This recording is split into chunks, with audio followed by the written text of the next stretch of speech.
Good morning, everybody. Thank you very, very, very much for coming. Can everyone, I think there's still a few free seats, but do come in, and it's great to see so many of you got here, and I gather the traffic was really tricky getting from the motorway to here. I know certainly some of the speakers have been in queues for a very long time, but anyway, it's great to be here, great to be at Groundswell again, and it looks amazing and bigger than ever, and it's such a testament to what people care about. So this early session, in fact, one of the first sessions that's going to happen here, which is just about trying to look at, is it time to certify agroecological farming, regenerative agriculture? And we've got a spectacular panel to discuss the issues that lie ahead of us. I mean, the lack of focus on the principles is both a strength and a weakness. And what we want to look at this morning is, will the farmer benefit from it? Who will lead it? How will it be done? Who will certify it? Do we have enough certification things in the wind already, like the Soil Association or Wild Farms or LEAF or whatever, that we could work on? Is it going to make it too cumbersome? How will it blend in with the new environmental land management payments? Can you make all these sing the same song and help grow this fantastic, important and powerful movement? And I'm thrilled to be joined from the end by Chong, who is an advisor to CLEAR, the consortium that's lobbying for information on how our food is farmed and processed, and to make that mandatory on every label of the food that we buy. It's a brilliant campaign. And next to her is the wonderful Helen Browning, who is CEO of the Soil Association, the great organic movement that Helen has now been running for many years, and it's gone from strength to strength. Mike Purnell is the farm manager of Whitbread Farms in Bedfordshire, and I think he will fill you in on his kind of farming. And finally, Judith Batchelar, who's the director of Food Matters International. And importantly, I think for this discussion, she spent many years at Sainsbury's, so understands how retailers look at, how retailers would, for instance, price something that says organic, or price something that in future might say this was grown regeneratively. So I want to kick off by asking each person, literally down the line, starting with Catherine. And this is a conference for farmers. So the question is, would a certificate be beneficial to farmers? Catherine. Thank you for the question. I think my starting point is, in an ideal world, I would rather that we live in a world where unsustainable farmers have to explain why they are using or practicing anything that's harmful to people and to the planet. And it's not the less than 10% of nature-friendly, people-friendly farmers who have to go jump the extra loops to prove that they are doing something good. And so with that as a starting point, and sadly that's not the world that we live in, then I feel like actually the better question is, why are we certifying? Is it to have a better access to the marketplace? Is it to have a better access of finance? Or is it to create a different marketplace, a different system whereby farmers are linked to all the different financial benefits out there? And then when I ask this question, I have to go back to the fundamental, which is it has to start with farmers being paid the true price of food, and for that all the human health and planetary benefits is factored into the price. And so with that, we don't need the carbon credit. We don't need the biodiversity credit, where everyone else makes so much more money than the farmers would even think about. And so would it benefit farmers? That's the question. And it would only benefit farmers if it's actually designed by farmers, designed for farmers. I think that's my starting point. Okay, thank you. Thank you very much for that. Helen, how do you respond to that? And Catherine, you raised a really big point about the question of being paid the true price of food, which I suspect we may come back to.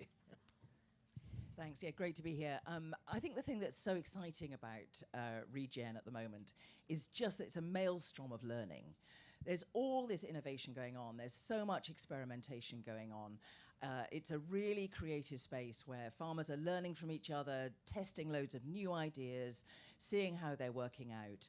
And I think it's far too early to certify it, because I don't think we yet know what we're trying to certify. And I think that by certifying at this point, you might fossilize it and stop some of that creativity coming through.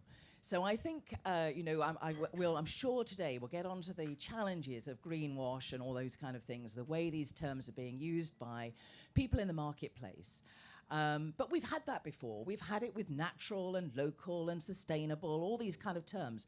But there's something about regenerative in particular that has really set a whole generation of farmers on fire. And that fire needs to blaze for a bit longer. And we need to be clear about, if we ever get to the point where we do want to say, this is what it looks like, this is exactly what you've got to do, that we really know we're doing the right thing. And if you take a parallel with the organic movement, I mean, we were experimenting with organic ideas in the 30s, 40s, 50s. We didn't start to set standards till the 60s. And we didn't have the system regulated by the EU until the 80s. And that gave a good gestation period for us to understand what it was we were trying to do, what the standards ought to look like. And I think there's a similar kind of maturing of regen, which will happen over time. It may end up with a label in 10 years' time, 20 years' time, who knows? But for now, let's just keep learning together, monitoring what's working, and not get hung up on all the paraphernalia of certification. And I know about that. Let's not get too hung up on that at the moment. I think it would stifle what is such a creative space. That's really interesting. Mike, how do you respond? Would you like it? I think the first point I would ask when someone says, do you want to be certified, it would be to what end? So as a farmer, a piece of paper on my office wall telling me that I was regenerative, but that didn't give me, let's say, a premium for what I was doing, I would say, well, what's the point? Speaking out, as the farmer here, I would want to be, I'd want the certification to mean that my produce was sold at a premium, or it entered me into other tiers, maybe future tiers of SFI or whatever. So the first thing is, from a farming point of view, it would need to mean ultimately a premium rather than just prestige, I would say. To answer Helen's point nearly about it's too early, my big fear, and you guys have got far more knowledge of this than me, would be that already brands, corporate retailers are coining the phrase regen, and unless we as the farming movement get onto it soon, can we ever turn back the time and actually start as farmers, food producers, owning the phrase regen? Or will it be lost in 5 years' time of inaction from the farming community, that actually it's just another word that means nothing to consumers? Because ultimately, although we need it to work for farmers and be very tangible for farmers, and we talk about the 5 pillars, and are you doing 4 out of the 5 pillars? Is it measured on results and carbon? Trying to actually, to make anything work, it's got to mean something to the end user, the consumer, the taxpayer, whoever is going to be paying more for their loaf of bread, or to be paying another standard of SFI. They need to understand what it is. So unless they understand it, it means nothing. And actually trying to explain to people, oh, well, there's 5 pillars of regen farming, and we're doing at least 4 of them, or we've got like a Fusarium risk assessment thing, and there's a threshold of points you need to get or can't get. A consumer's not going to understand that. So it's getting the message from a farming level to a consumer level, I think, is a really difficult thing to do. But ultimately, yeah, I mean, I think I want to be paid a premium for what I'm doing, and if that means getting certification, then that's what we ought to do. Judith, would it benefit the farmer? Well, I think the answer to that, Rosie, is it depends. And I think it depends on 3 things, which have already been mentioned.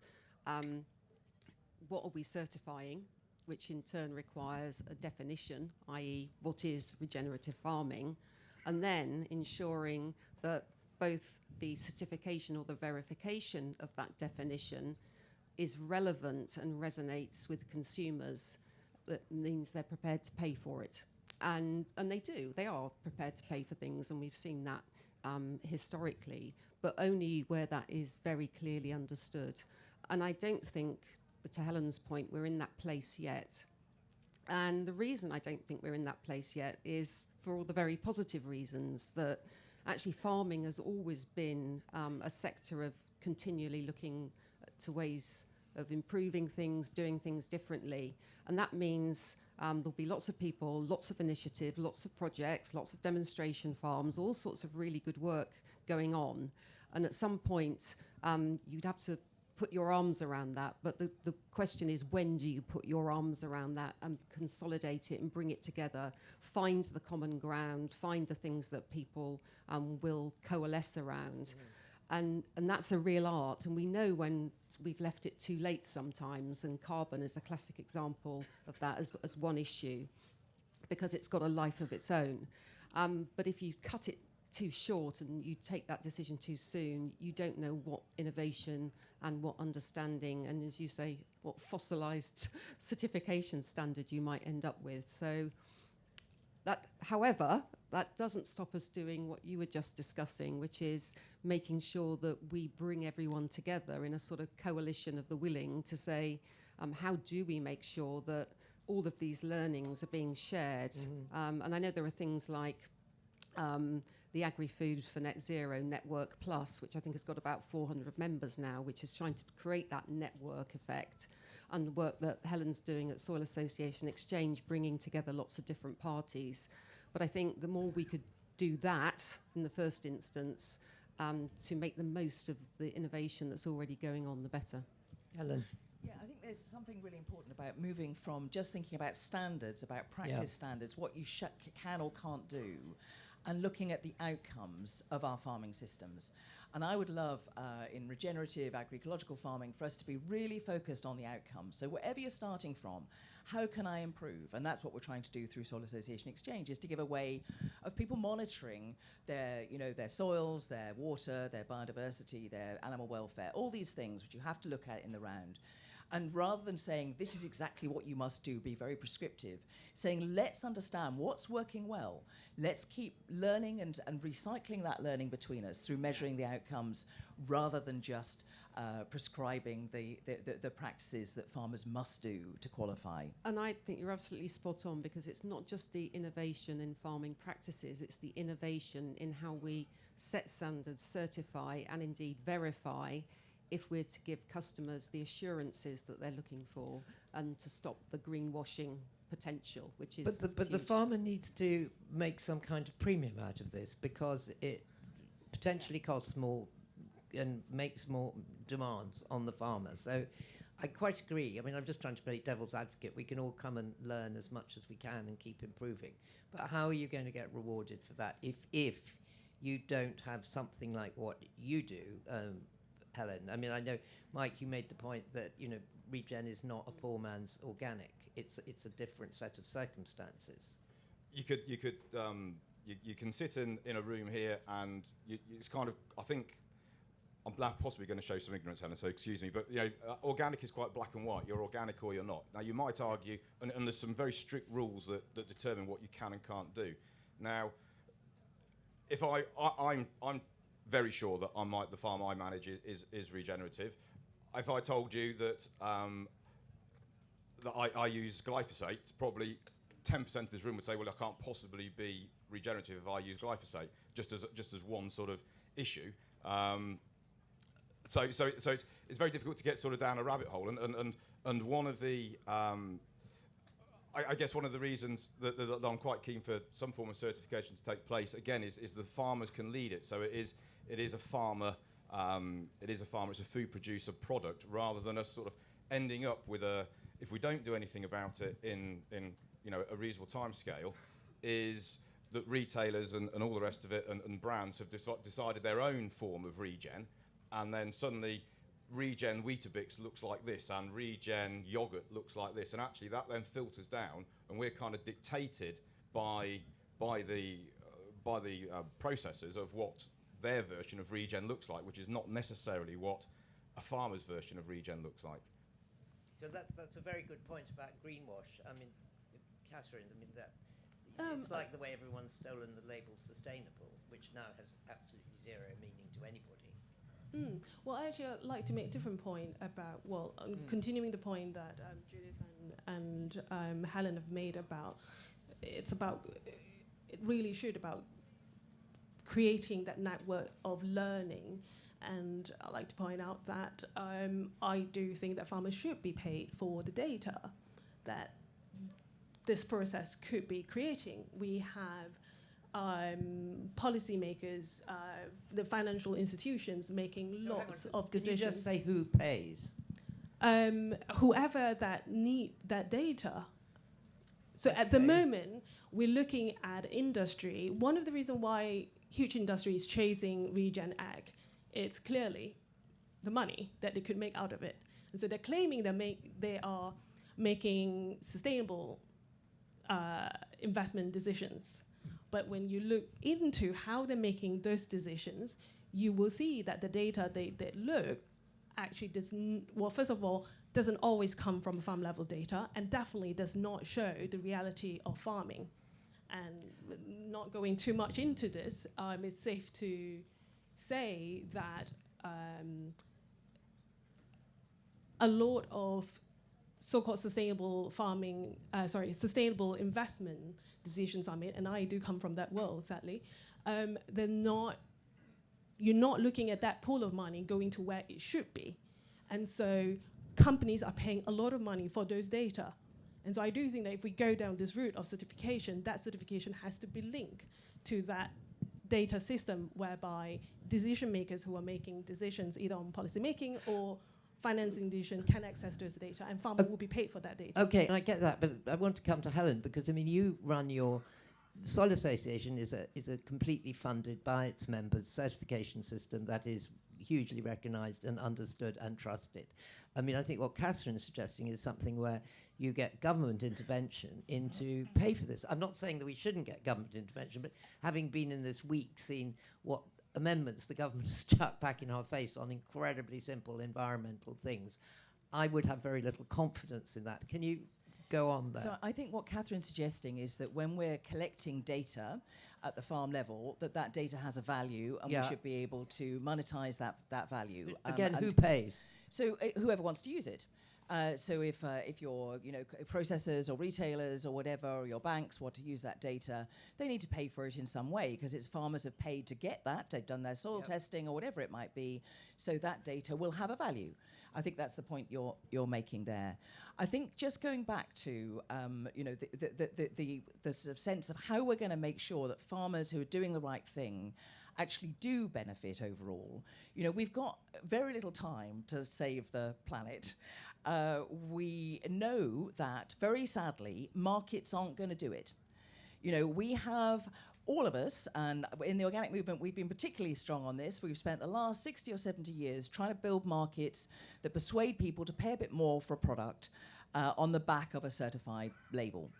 And we have only moved the dial so far. You know, the markets are growing. Some other countries, it's much bigger than it is in the UK, but it's still nowhere near everybody. So we need to sort the whole supply chain out. We need to look at the risk and reward through the whole supply chain. And one of the things that's so exciting about regenerative farming systems is that, having gone through that transition, a lot of farmers are saying this is as cost-effective a way of growing our food as doing it with all the chemicals. Now, that's what we've got to start to get right. We're still going to get the balance right through the supply chain, so farmers are being paid enough. But actually, this could be the way to square the circle, so that ultimately citizens aren't paying more for food, but those farmers are getting a better share of that. So I don't want us to think that a label is going to sort the problem we've got out in farming. Can you just address the point that Mike made about that if we don't do something, it will be taken away from us, because too many people will just stick it on their labels, using it as any old jolly word. One quick point, I'll go to Judith. I think it's really important that anybody who's using it on their label says what it means.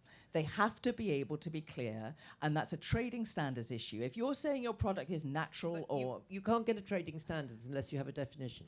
so we can define that a bit more clearly. But I think if a brand is saying that they're using this, they need to be able to say what they mean. Have a website which says, this is our farming standard. That's what people like Wild Farm do. They say, this is our standard, and this is what we're promising to the consumer by way of the product. What we can't do is have these terms used willy-nilly without any substance behind it at all. Okay, no, that's great. Can I come to Judith now just to talk about, I mean, when you, presumably in your years at Sainsbury's, people were always coming and saying, I've got this new thing that's, costs more and I want a premium. What do you do with them? What did you do? Go on, you pick up. Data. And actually, when you start to get into some of the standards and outcomes debates, particularly from a consumer point of view, consumers have a real lack of understanding. So they'll see a logo on a product. If you ask them what that logo means, they'll come up with all sorts of things, even on things like organic. They don't really understand what the organic regulation looks like, and they don't understand how soil association is different from basic organic regulation. So, there is a sentiment around those things, but there's not an understanding. When we're starting to get into some of these bigger things like regenerative or net zero or carbon neutral, whatever it might be, there is data there that can support those things, and there is data that can assure customers that a production standard can deliver an outcome. I.e., if I farm in that way or I process something in that way, that means I am guaranteed that the food that I'm eating can deliver this, and this.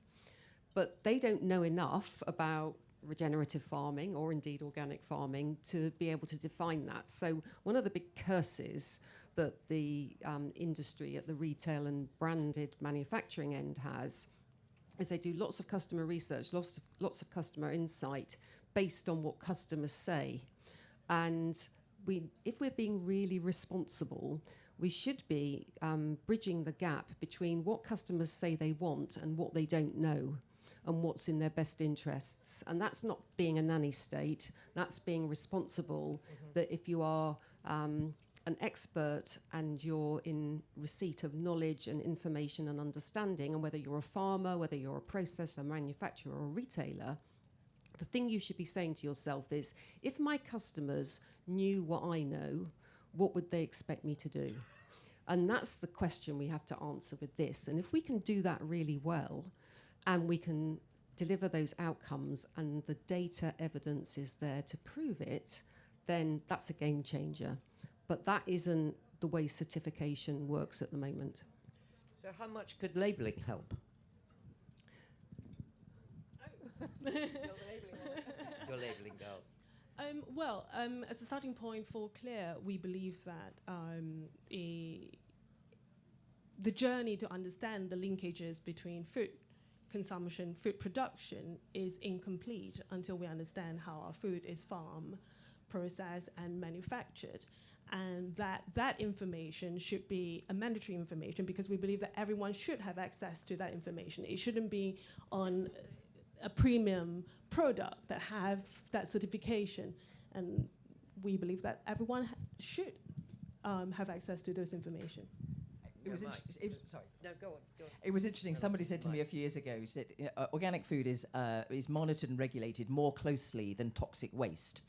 And that actually is probably true. Unbelievable. And so why are we always expecting the good guys to jump through the hoops and pay for everything to certify stuff, when actually we should be, as you say, Catherine, we should be labelling, why don't we put the list of pesticides that are in our food on the label? And then people have got choice, rather than making all the good guys do all the work all the time. I mean, I'm happy to do the work, but it's still a bit of an irony. That's a really interesting idea that we have to switch it around. I mean, it's like the Food and Drug Administration, an aspirin is put through more trials than ultra-processed food. And I mean, 66% of our diet is now that, with no long-term trials. Mike, you were coming in. I think one of the issues we've got is that I guess your average consumer, as you like, goes into Tesco's and buys a 29p loaf of value bread and has an assumption that that is neither harmful for their health or the planet's health. And therefore, if that's fine and that's your base standard, that everything on that shelf is of a level, and it's not going to do any harm, actually, why am I asked to pay 3 times that amount for something, or twice or whatever?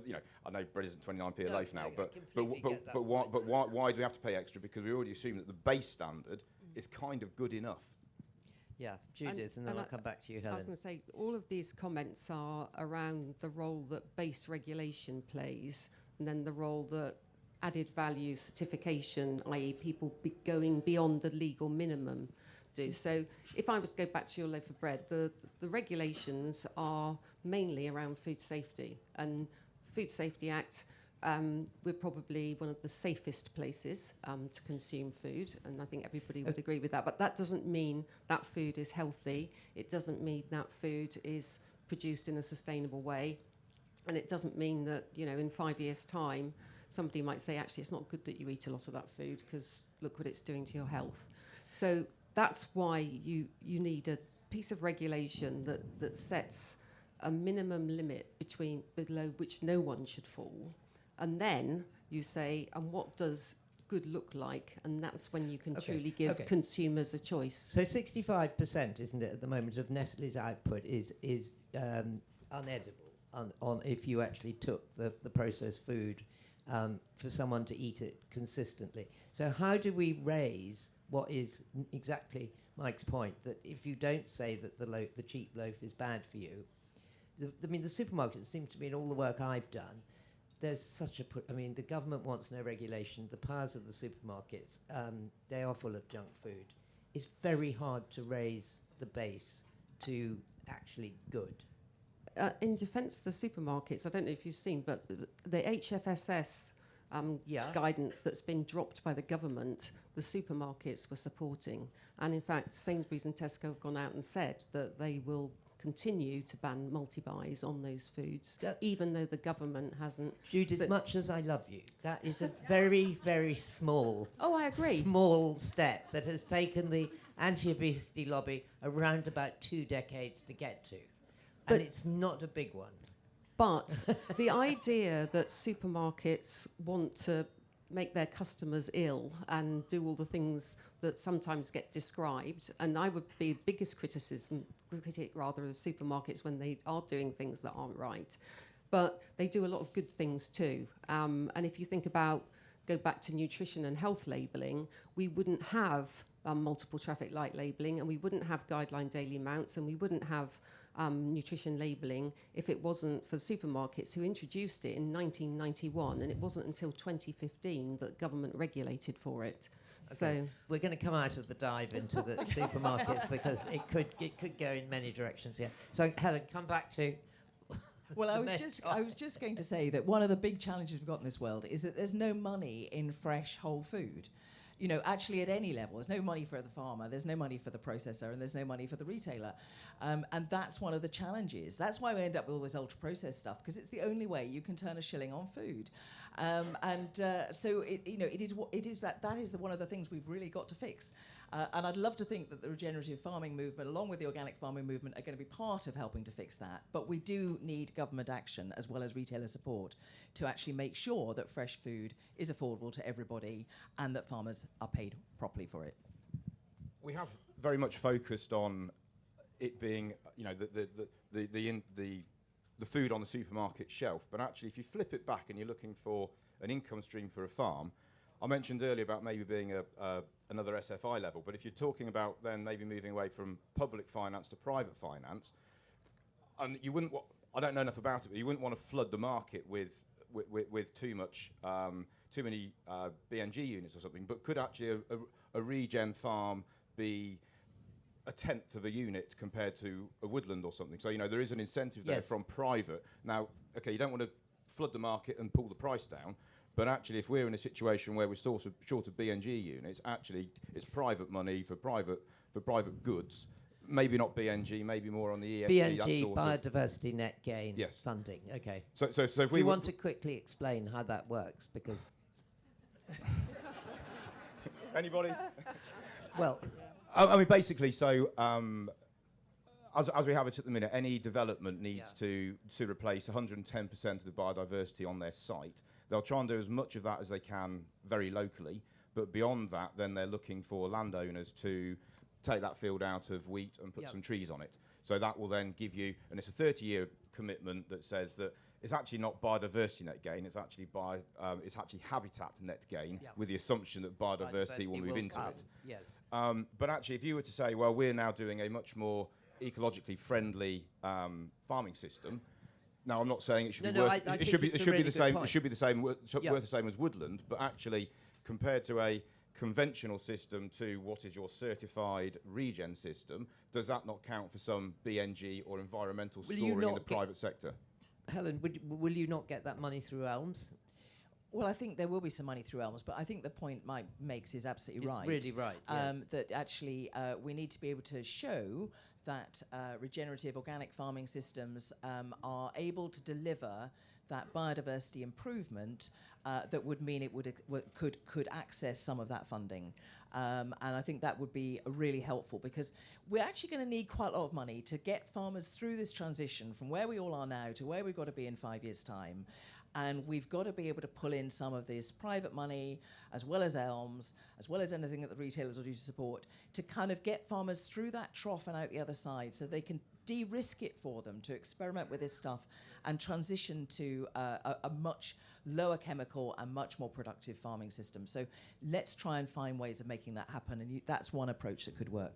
So sticking with what you've just said, that we've only got 5 years, and taking on board the report from the Climate Change Committee this morning and Lord Debon's reaction, basically setting out that not one target in the UK is being met at the moment, which includes all the land management stuff. Going back to our original question, when you say 5 years, how do you best help the farmer in the ways that they get to retail? I mean, at the moment, you only get about 8%, isn't it, according to Tim Lang, of the price of something sold in the supermarket that ends up in the farmer's pocket. So we have to get more money there, and you were saying there are systems to do it. Well, I think that's one approach, looking at But the I mean, biodiversity funding. do you or feel whatever. that is that's going to happen, or does it need more legislation to happen? I think it's not a done deal. Yeah. What Mike's talking about here is not something that's been accepted yet. So I think there's some little bits of talk about it, but it would be great if there was a bit more impetus behind that idea. Yeah. And Judith, how do you think that we can help move that?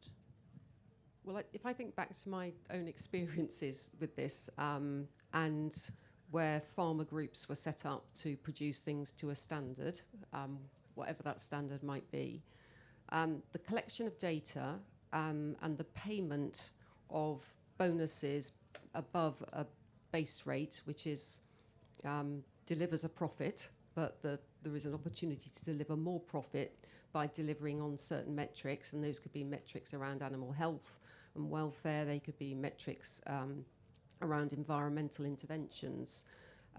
That's the way to reward farmers within a group who are all moving at different paces and delivering different things, so that those that are doing the most get rewarded the most. The other way is to share that data back with farmers, because retailers trying to tell farmers what to do doesn't work for obvious reasons, because retailers don't know how to farm. But sharing that information anonymously and in a protected way that would show a group of, say, 300 farmers, the top 10%, the bottom 10%, and the average, and the areas where they could improve, and some of the things that they could do, which you know is what Helen is working on. That data evidenced interventions that reward those working hardest to do the right things does exist already. It's best practice, it's not common practice, but it could be common practice. I wonder if I could ask Judith, because you are chairing one of the working group on the Food Data Transparency Partnership. Yeah. And so far, it's looking like the focus on carbon. And I think one of the strengths of regenerative agriculture is the contribution to nitrogen and phosphorus fixation, or rather the recycling of that cycle. And I mean, all of us know, maybe some of us don't. Almost half of the food produced in the world relies on breaking at least one of the 9 planetary boundaries, and the geochemical cycle boundary, that's phosphorus, that's nitrogen, has been transgressed at least 2 or 3 times. And most of that actually happened in Western Europe because of the way that we don't recycle nitrogen and phosphorus. So sorry for the long question, is could we look at this 2 cycles, not just focus on carbon and how this could be? I think it's a great potential for Regen Ag to be part of that. So the first thing is the Food Data Transparency Partnership is never meant just to focus on carbon. That's just the first part of it. And the reason the decision was made to focus on carbon first is because of all the carbon reporting requirements. So last week, the International Sustainability Standards Board came out with their guidance, the Greenhouse Gas Reporting Protocol, their guidance. The UK overall is looking at guidance for carbon reporting, and therefore from the farming and food and farming sector to concentrate on that first seemed the logical thing to do, and probably one of the most urgent things to do. But biodiversity and nature more generally, water, and all of the other things that we would want to measure as part of outcomes of regenerative farming are definitely on the list, but they just weren't the first thing that we were going to do. Yeah, I think the nutrient balance on and off farm is something that we do within exchange, I think is really important. So looking at the amount of nitrogen coming on and off the farm and phosphate. Because I think if you don't start to get that imbalance, if you're bringing loads of nutrients onto the farm, you're going to end up with that leaching into the water supply if you're not taking the same amount of stuff off again. And we need to look at that at a catchment level as well as at a farm level. So it's a really important point, but there's a whole bunch of stuff we need to be keeping an eye on, and I think there's a danger, as you say, in just looking at carbon without looking at all these other things, because you can make decisions based on carbon which are really bad for biodiversity or really bad for animal welfare. And so you've got to kind of keep this holistic view of all of these outcomes and try and make sure that we're understanding the trade-offs between all of them. However, are we moving out of the remit of what Regen Ag is? Is Regen Ag about soil, and effectively you measure success of regen farming by your carbon stock change rather than by measuring, and I'm not saying it should be right or wrong, but actually if you start talking about then above and below ground biodiversity, and you start talking about how many butterflies you've got and all the rest of it, is that actually not, if you look at the 5 principles of regen farming, they do not cover some of the stuff we're talking about. So very good having regen, very good having organic, but as I keep saying, there's a vast difference between the two. They are different offerings, and is for regen, should we just be focusing on soil, or do we need to make it something at the moment and redefine the 5 pillars to become 12 pillars or something to cover everything that we've discussed, or is it basically fundamentally about building carbon in the soil? And then, of course, if you start being results-based, you can be the best farmer in the world on sandland, and you won't get the same results if you're talking about carbon stock change as someone that's farming averagely on heavy land. So, yes, okay, so we've talked for 40 minutes and we're still wondering how to do it. So, before we bring in the audience, I wonder, Helen, if you can say something about how Wild Farms and these other smaller certification groups are setting about it, because they are sort of doing this, aren't they? So in ways. You've got brands like Wild Farmed who have set their own standard, and they're policing their own standard, and then they're selling that standard into the consumer. And I think that's a really sensible way to go for a brand to say, right, this is how we define it.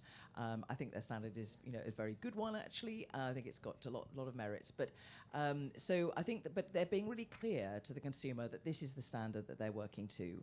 And other brands are probably starting to do the same thing. A lot of other processors like Arla are looking at their sustainability criteria and driving that with their farmers. So I think there's lots of activity in this space. But the key thing is we keep learning from each other and not kind of just saying, right, that's that's it and it's stuck there forever. I think the point you make, Mike, about how far does regen want to go, it doesn't cover a lot of the stuff that organic covers. You're right, it doesn't cover beyond the farm gate, doesn't cover animal welfare, it doesn't cover biodiversity, But actually, there is something really accessible about starting with the soil. You know, that's why we're called the Soil Association, because actually, if you get soil right, you get a lot of other things right. And if you want to make it all embracing, you have got a huge job on your hands, because it's just, you know, we know it takes teams and teams of people to work through exact the right standards for all these things. It gets very tricky. So I think the excitement around soils, around regen, really welcome. Let's make sure that we're still monitoring all the outcomes for all of this stuff and not getting too definitional at this point. I was just going to add to that, because I think the worst thing within all of this is that we end up trying to boil the ocean, when actually, to your point, what's right in one place might not be the same as what's right in another place. So how do we get the relativity of this right? Because we can't all achieve the same things from a same piece of or area of land. And if you then think about priorities in that, there will be trade-offs. So in some situations, water might be the number one priority. In other areas, it might be soil quality. In other areas, it will be. So I think this idea of prioritizing and the classic 80-20 rule, what are the 3 or 4 most material things in a given location a farmer can do, that we have to keep it at that sort of level. Otherwise, it will become unmanageable, unwieldy, and it won't ever happen. Catherine, just before we go over to the audience, how much info can you realistically put on a label and expect people to read it? As much as you want, and yes, as you said, as much as people want to read it, and our view at Clear is that that information should be put out there, and it's up to people to find it. Yes, but we also believe that you can't expect any industry to sell police. And so all certification has to be legislated, in that whoever claims to be saying what they're saying, that they have to people, do it. yes, people would know that what's being said is true. I just want to make a quick point about the point that Judith made about the differences, you can't look at one system and then expect that it all look the same everywhere else. And so if we look at the certification that's out in the market now, probably shouldn't name them, but they generally look at practice, and there's 1 or 2 out there that claim that they're looking at outcome. But when you look into it, they're not really looking at outcome or impact. And the danger of what's out there, greenwashing, is there. Yeah. And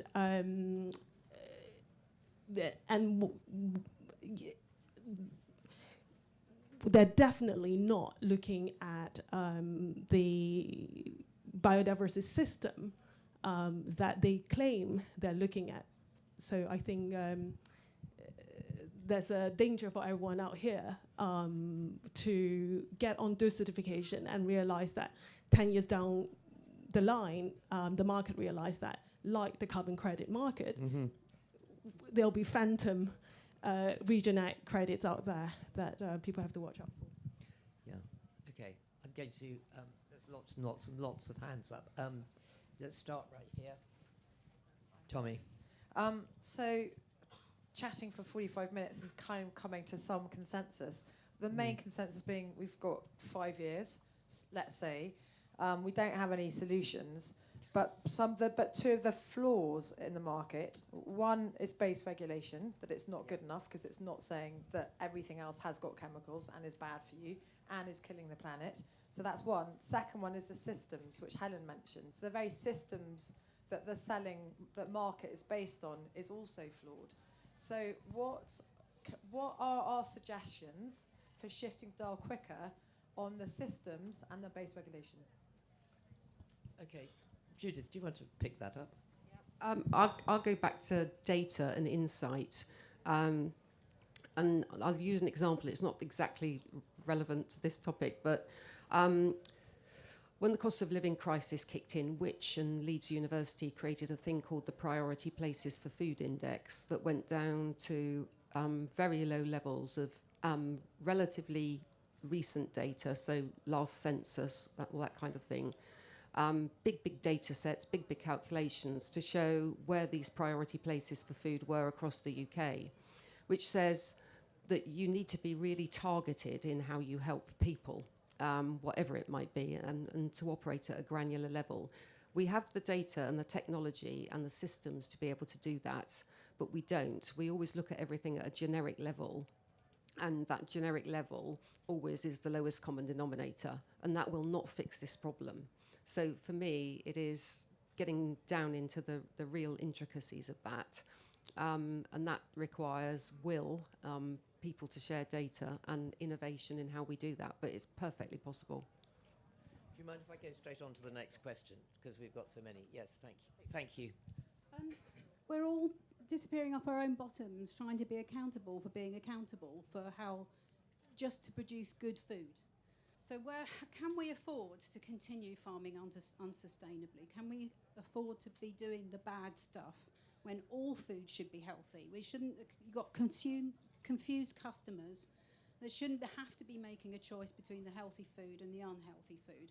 There's plenty of evidence to prove how bad intensive farming has become, and polluting water, polluting the air, polluting the seas. You're saying we haven't got much time left. We can't waste time discussing this anymore. We just have to find that intensive farming has to come clean about how bad it actually is, causing deforestation, soil degradation, desertification. It just goes on and on. Okay, thank you very much. I'm sure that we all completely agree with that point. We come to the gentleman behind. Oh, sorry. Okay, you go. So speaking from the perspective of a consumer and also food Can you producer. stand up? Francesca, Hi. I completely agree with Helen's point in terms of certification and letting a period mature for experimentation and innovation. But if I wanted to buy healthy, good food for myself and for the planet now, how can I differentiate between what's available on the market? And at the moment, as a consumer, I have organic or just lots of information. So it starts a huge process of going one by one to each farmer, to each producer, and self-identify what I'm going to buy. Is there a midterm? Is there a solution in the interim that we can work towards, whether it's a co-op, whether it's a platform that groups farmers, something before we get to certification? I think there's lots of stuff happening in the marketplace. There's lots of brands doing stuff. You've got things like Leaf as a mid-tier scheme, which could be encouraging and bringing in some of those regenerative techniques within its own orbit as well. Thank you for bringing that up. Yeah. So I think there are tiers already that we can work with. What do you think, Mike? Are there tiers we can make stronger? When we start talking about retailing, it's probably a little bit beyond me, to be honest, with my level of expertise. But I mean, there is Leaf out there. We are a Leaf accredited farm, but it gets me more for the rapeseed I sell for cold crush. But actually, when you speak to grain traders, they don't care. When you speak to grain traders and tell them that we're carbon negative, they don't care. Ultimately, perhaps what we're discussing here is actually if we're talking about more growing directly for processors or markets, actually are we talking about ending the grain trade, and we all have contracts with so that the added value comes that the farmer supplies Warburton's direct and gets ADM's cut, and actually they know what they're buying from us rather than it just being 10 lorry loads of wheat. Take back control. Okay, I think maybe Sorry, we won't ADM. go there. I think that was, but that's the previous point about looking at the system. And the system fails because the system is highly fragmented, like today, and in other places the system is highly consolidated, Yes. and that causes big challenges. I just want to ask, would you be worried about what I see as the globalization of standards? We see in North America now more than one certifying body coming with this. And at the same time, we agree that Regen Ag shouldn't have to be context-based. What should we do as a country in UK or Canada to make sure that whatever comes from outside is actually relevant to what we're doing on the ground? Should we wait for this kind of like external certification to come and be imposed and have lots of media coverage? I'm not saying they're good or bad, they're just not for our climate and our soil type and all of that. I'm just wondering if you would have any thoughts on this. So, I mean, I guess the way this has happened in the organic sector is that you tend to have international frameworks that set the standards, and then they're interpreted by national governments in a way that's appropriate for that jurisdiction. And so we have in the UK a competent authority that makes sure that the EU regulation, when we're in Europe, is interpreted in a way that makes sense for the UK.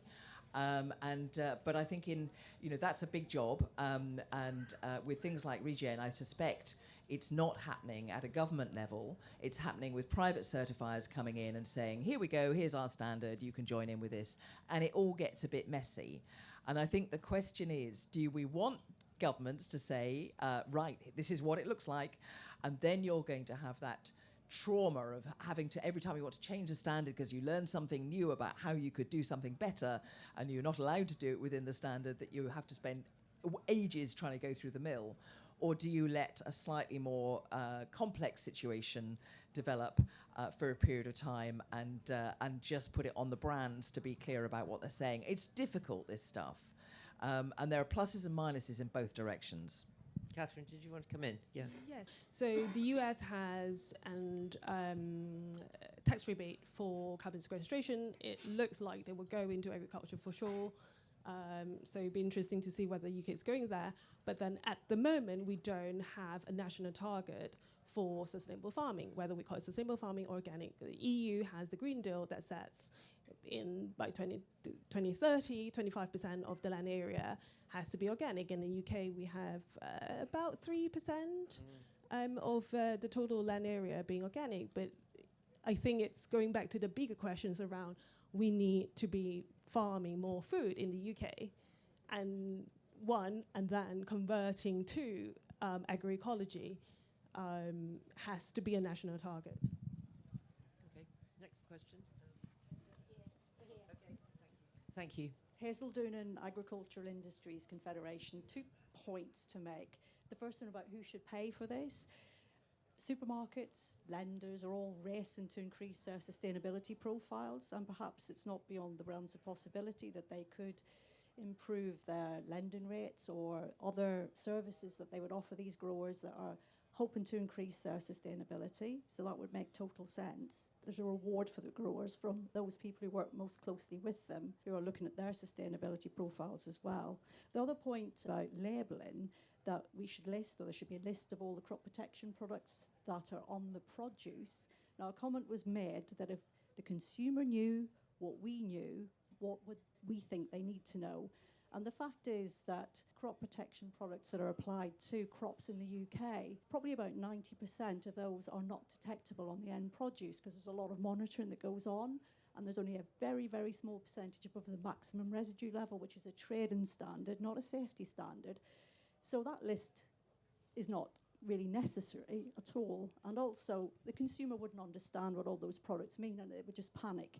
So I think it's pretty pointless putting a list of chemicals that might have been applied to the crop, because the consumer won't know what they mean. And consumers tend to not read labels anyway, because they're focused on buying produce that they can afford. Thank you. I find that a tad patronising to the consumers. I think that the point that Catherine was making, that you need the information out there, even if only a few sort of nerds read it, at least there is a way of understanding what might have gone on. Does anyone? Yeah, I agree, and I think that even if it's not a residue level on the product, actually the impact it might have had to nature or to water quality or whatever it might be is part of that mix. So I think it would be really instructive to do that. E-numbers, we have the same argument about e-numbers that have to go onto our food, and they cause the same thing. People don't understand what the e-numbers mean, but they know they probably don't want all these additives, that they don't know what they are and where they've come from. So I think it's just an interesting one. Judith, quickly, and then I was just going to say, so the distinction between what's actually in the food that you're eating and what has been used to produce it. So E-numbers are ingredients. They can be perfectly natural or they can be chemical. They're just there because the European Union said that that's the test that was done and that makes them safe, question mark. because lots of people would argue those things, but that's what the EU did. If you're going to talk about pesticides and maximum residue limits, you've got the same thing with processing aids that are used in manufacturing. They don't end up in the end product. They're not an ingredient, but they're also used, and people might want to know about those as well. And it's the same as with passing a law to say, has this product involved deforestation? I mean, there's not going to be actually a sign of the deforestation in your food, but it has been an absolutely key component of the process. But equally, even on an organic level, do you want a label on your I don't know, bread, we'll go back to bread again, that says it's had human poo, chicken poo and cow poo involved in its growing process? Because be it organic or non-organic, there is an outside chance it's had some form of exposure to human excretion. And that's the whole point of organic. Recycle your waste. What is the world without some poo? I know. I have no idea what to say to that, Sue. I'm going to resist the temptation. Yeah, do. Sue Pritchard, it's complicated, but I wonder who is speaking for the public interest in these debates? Who's speaking for public value? And who is monitoring the way in which the science is changing? I think that little exchange we had there is really illuminating. We know now that the chemical cocktail impact on our food, and not just on our food, but on our environment, is having huge and far-reaching impacts. So who is it in what could otherwise end up being quite a transactional debate down supply chains or value chains or with farmers or with finance? Who speaks for the complex, interconnected, interdependent public interest and public value in these conversations? Well, can you answer the question yourself? She does. So, I think it does need governments to step in, and not just national governments, but global governments. It needs a really bold effort at joining the dots across all of those jurisdictions. So government has to work with business, it has to work with farmers, with producers, with growers, and it has to have people in those conversations who speak for the public interest, in contrast to the number 10 food security event a couple of weeks ago. People who represent and reflect citizens' multiple perspectives, not just on food, but on their environment, and things like equity and value too. They need to be brought in to this debate, I think. Thank you very much for that contribution. Okay, I'm going to keep whizzing along because there's so many hands up. You will all get a chance to come back in, so hang on to the thoughts. You seem to have gone outside the tent with the microphone. Okay, thank you. Hi there, Dan Jolly. Is there anything we can learn from other parts of the food industry? So there's labels out there on, for example, sustainably sourced fish that land on the retail shelves. Seemingly there's a standard or something behind that.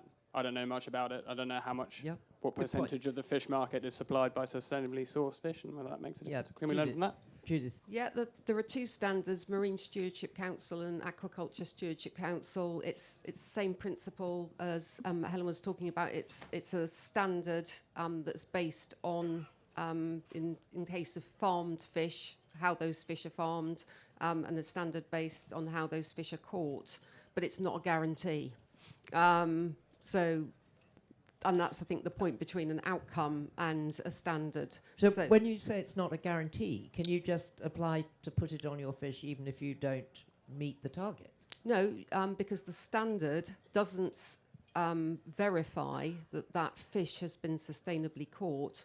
What it says is the fish, when it was landed, the records show that that fish was farmed from a fishery that is a sustainable fishery, as well managed, and that the fish at the boat that landed it has got a quota and those things, but it's not a guarantee. And this isn't against MSC at all, it's against the fish industry. 25% of the world's fish is caught illegally, unregulated and unreported, and it's criminal.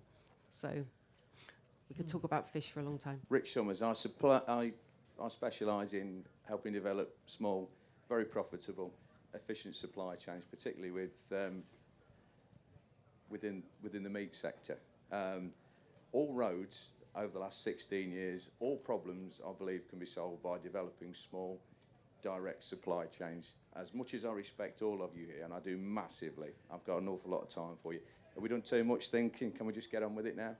Can we just get on with actually helping build small, more profitable supply chains that are going to solve just about every ill that we've spoken about today? Well, thank you for that. I mean, I think probably all of us would kind of agree, but we've got a lot of roads to cross and journeys to make to get back to that point. And is it completely practical? I mean, it's a good note of question to end on. So, Judith, you start, and then I'm just going to come back down the line, and please give your thoughts on the whole thing about, you know, where we've ended up at the end of this. Well, I think a couple of things. One, we're all agreed that we need to get on with doing things. So the question should be, what are the 3-4 things that every person would do in this room to drive a more regenerative, not just farming system, but a more regenerative food system in total, knowing that everybody's got a role to play in that. And then that comes back to the understanding of how the food system works and the challenges around that. And how do we transition from a food system that is very complicated, where there are these, what I would call points of vulnerability, because they are also points of challenge, and we need to think about how we transition from that to something that's just been described, which I wouldn't necessarily say smaller supply chains, but shorter supply chains, where everyone in that supply chain knows each other and has a shared responsibility to one another. I suppose yes is the answer. It would be great, but sometimes then your scale counts against you a bit. You know, I grow 4,000 tons of wheat a year, and I don't really, you know, although I've been rude about ADM earlier, but you know, I ring up amongst others ADM, and I can shift 1,000 tons, you know, with one phone call, rather than having these shorter supply chains. Maybe I could shift 1,000 tons into Warburtons or Hovis or whatever. Maybe I could if we had the contacts, but.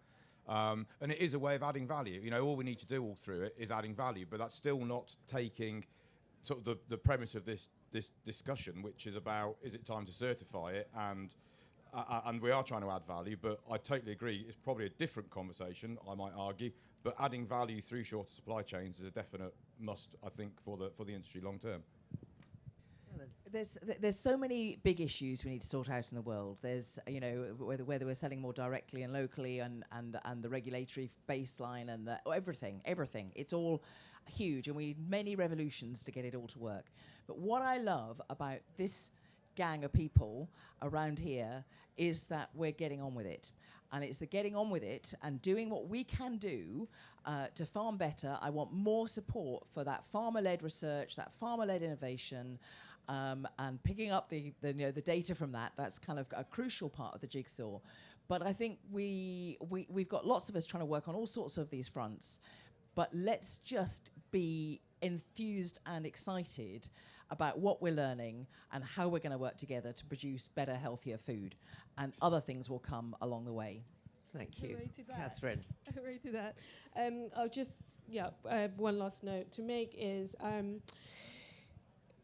in answering what Sue asked, how do we make sure that consumers are being part of this conversation? And that's what Claire is trying to do, helping to bring along all the voice of the players from the NGOs that are doing amazing work in environment, animal welfare, and human health, with businesses and consumers to policymakers. And we want to avoid the space being the verbiage of BSF, Cargill, Syngenta, and so on. I think that's what all of us want to do together. Thank you all so much. I feel I've learnt masses. I'm very keen on your notion of that, you know, the normal. The normal doesn't have to justify being not a quick killer, Judith, but a sort of very slow killer. I think that's a very good point. And clearly we have to just keep talking about this because we don't have an answer, but we all know that we're roaming around, well, a possible solution, possibly something that does need to be done at some point. And that the thing we all have to do is just keep farming. And the fact that everyone's here at Groundswell is the most positive thing I think I do in my year, is come here and see everybody. So thank you so much for coming, and please thank our amazing panel.